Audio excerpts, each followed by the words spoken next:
अयोध्या के पावन नगरी में अब फिर से श्री राम का नाम गूंजेगा। तो बोलो जय श्री राम। जय जय राम, जय जय राम, जय जय राम, जय जय राम, जय जय राम, जय जय राम, जय जय राम, जय जय राम।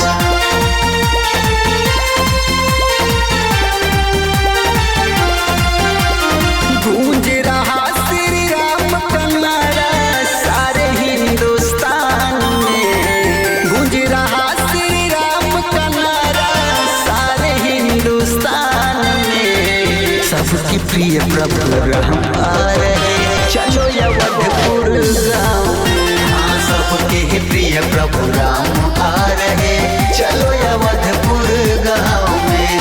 बांट रहा है नगर बधाई, नच रहे हैं ताता भाई, बांध के घुंघरू पाँव में, बांध के घुंघरू पाँव में। सबके प्रिय प्रभु राम आ रहे, चलो अवधपुर गाँव में। हाँ, सबके प्रिय प्रभु राम आ रहे, चलो अवधपुर गाँव में।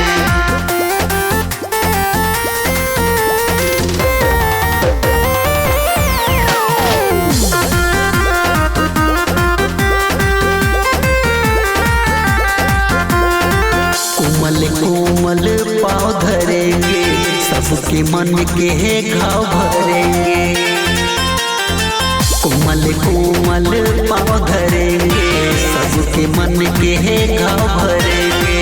कलिया बिछवा दो राहों में, रखना पलकों की छाँव में। चुभे न कंकड़ पाँव में, चुभे न कंकड़ पाँव में। सबके प्रिय प्रभु राम आ रहे, चलो अवधपुर गाँव में। हाँ, सबके प्रिय प्रभु राम आ रहे, चलो अवधपुर गाँव में।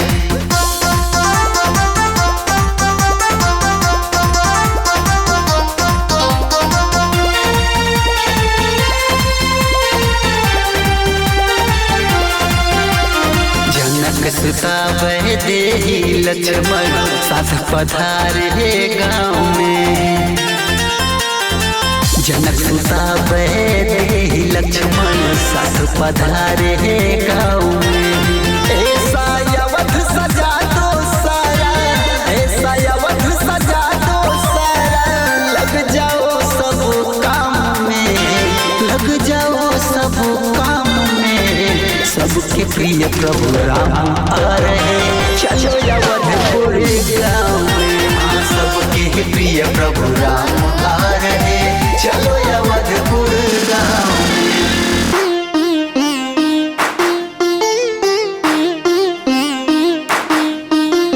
जय जय राम, जय जय राम, जय जय राम, जय जय राम, जय जय राम, जय जय राम, जय जय राम, जय जय राम।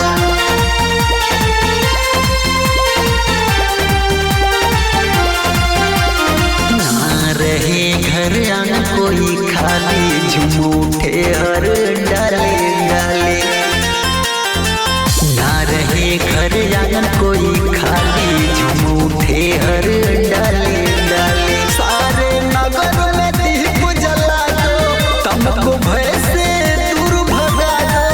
अपना रहो अंधकार में, अपना रहो अंधकार में। सबके प्रिय प्रभु राम आ रहे, चलो अवधपुर गाँव में। हाँ, सबके प्रिय प्रभु राम आ रहे, चलो अवधपुर गाँव में।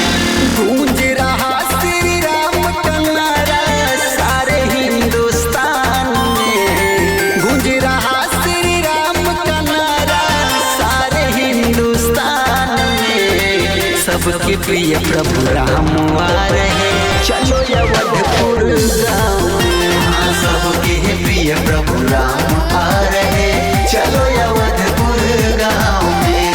बांट रहा है नगर बधाई, नच रहे हैं ताता भाई, बांध के घुंघरू पाँव में, बांध के घुंघरू पाँव में। सबके प्रिय प्रभु राम आ रहे, चलो अवधपुर गाँव में। हाँ, सबके प्रिय प्रभु राम आ रहे, चलो अवधपुर गाँव में।